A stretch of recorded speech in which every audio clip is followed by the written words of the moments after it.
Hola, soy Juan Cristóbal Beitía, director de revista Mensaje. Tenemos hoy día un pasaje donde a Jesús le quieren poner una trampa. Le ponen el tema de los impuestos. Nunca ha sido agradable pagar impuestos. De hecho, la palabra misma lo dice. Es una imposición. Un precepto que siempre obedecemos un poco de mala gana, o por lo menos con una queja implícita.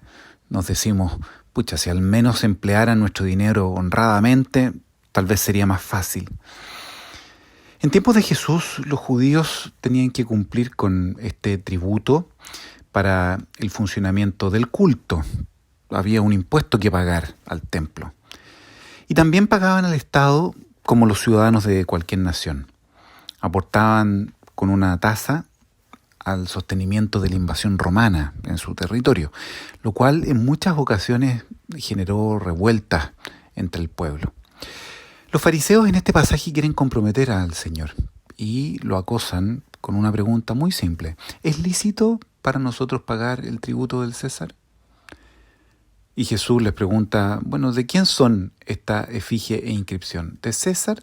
Le responde la gente. Ahora, si Jesús declaraba que no había que pagar el tributo a los romanos, se habría expuesto a la muerte en manos de Roma. Pero si decía que se debía pagar, se salía de la religiosidad oficial por financiar a una potencia dominadora extranjera. Entonces, en ambas situaciones, el callejón conducía a Jesús a la muerte. Lo que hacían los fariseos es que encasillándolo a él en una de las dos posturas, lo mataban. O era lícito de alguna manera matarlo. Hoy probablemente le preguntaríamos a Jesús, a ver Jesús, ¿votas apruebo o rechazo? ¿Estás de acuerdo o no estás de acuerdo con las movilizaciones sociales? Y haríamos un poco lo mismo que los fariseos. A veces nosotros queremos encasillar también a Jesús o su evangelio, siempre obviamente encasillándonos en el lado propio, en lo que yo pienso. Nos gustaría tener claridad en política, en el discernimiento social, pero Dios no quiere evitarnos el discernimiento, nos pide ejercer nuestra libertad, tomando postura, discerniendo qué será lo mejor. Analicemos un poco la respuesta de Jesús. La respuesta de Jesús, la primera parte dice, den al César lo que es del César. Después dice, den a Dios lo que es de Dios. Podría leerse esto simplemente como una separación de los ámbitos entre la Iglesia y el Estado. Ha sido una interpretación largamente difundida en la historia de la Iglesia. O fácilmente podríamos sacar una conclusión. La fe es un asunto de sacristía. Usted dedíquese a rezar, cumpla con sus obras de caridad y lo demás, bueno, los negocios son de negocios, business as usual. No metamos a Dios en esto porque contaminamos a Dios. Frases como esas son una lectura fácil.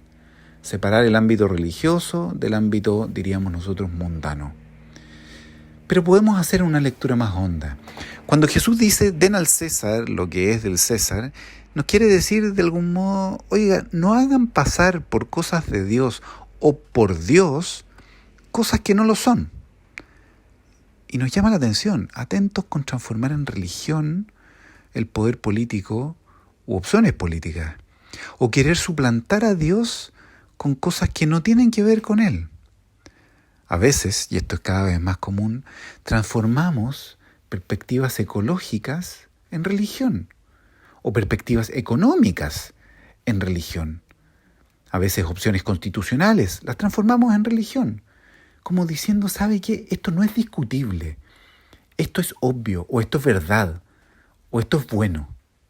Y en general, cuando ponemos opciones discutibles u opinables, las vamos transformando en absolutos, estamos poniendo una cosa mundana, transformándola en Dios. Y para el cristiano, Dios amor es lo único absoluto. Lo demás son formas históricas, pasajeras, que tienen valor, pero en su ámbito. Y podrán ir cambiando a lo largo del tiempo, cuando vayamos encontrando formas mejores. Cuando absolutizamos las cosas, transformamos en Dios cosas que no son Dios. Dios no nos evita, vuelvo a repetir, que debamos discernir en cada tiempo y lugar aquello que es lo mejor posible. Aspirar al absoluto, pero dar el paso posible aquí y ahora. Por otra parte, bien visto el Evangelio de hoy, dar a Dios lo que es de Dios. Y debemos decir que todo es de Dios. De acuerdo a lo que dijimos recién, en nuestro mundo, ni nuestras respuestas transitorias pueden ser Dios. Pero debemos ir haciéndolas cada vez más de Dios. Estar en el mundo, sin ser del mundo, meternos en las cosas, pero ir haciendo las cosas cada vez más de Dios. Mujeres y hombres metidos en la historia, trabajando, participando en política, en religión, con la familia, en el servicio social, en la ciencia, haciendo avanzar todo ello en la dirección de Dios, para que llegue a ser todo el mundo de Dios, según el proyecto de Dios. Más allá de los vaivenes, los aciertos, los fracasos sociales, los extravíos, los cristianos debemos estar centrados, arraigados, anclados al amor, a Dios, que es el único absoluto. Buscar estar metidos en la vida y transformar la vida para hacerla cada vez más divina, pero captando que la vida, así como es transitoria, no es, en definitiva, Dios. Finalmente nos toca en nuestra historia discernir, tomar decisiones, pero el mundo no es de blancos y negros. No es el suceder que queremos hacer como los fariseos con Jesús y encasillar a los demás, simplificar sus posturas, hacer el mundo algo simple, con buenos y malos, para saber con quiénes juntarnos y con quiénes no, a quiénes escuchar y a quién no. Pero el Señor nos invita a abrir el corazón y mirar el mundo y la realidad desde otras perspectivas, para descubrir en el mundo en su riqueza, que supera con mucho miso la perspectiva. Que podamos mirar el mundo sin encasillar, acogiendo lo que hay del Evangelio en la mirada ajena. Allí vamos a encontrar el mundo mirado desde Dios, sin endiosar nuestra propia mirada, sin canonizar ni divinizar mis propias perspectivas, sino encaminando todo para que llegue a ser todo de Dios.